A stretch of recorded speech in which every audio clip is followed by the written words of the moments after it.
Report करते हैं कराची से। लैंड से मुतल्लिका महकमों की गफलत की वजह से सारा बोझ मंगू पीर पुलिस पर डाल दिया गया।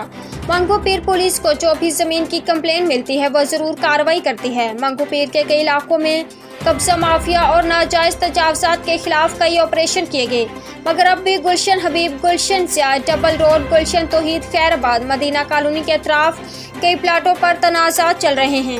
ये सब तनाज़ात लैंड से मुतल्लिका महकमों की नाअहली की वजह से हैं।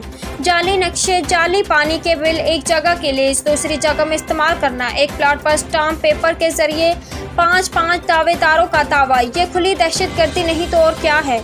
माई गाड़ी चौकी के तरफ कई बार नाजायज तजावजात को गिराया गया। किसने बनाई जाली फाइलें, कौन कर रहा है सरपरस्ती, क्या डीसी वेस्ट मुख्तियार कार और एसी मंगू पीर में होने वाली लाकानूनियत पर एक्शन क्यों नहीं लेते।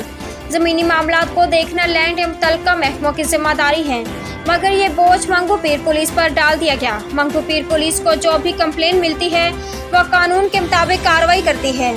अली ज़मान अवान, ब्यूरो चीफ, एहसास 9 न्यूज़ HD, कराची।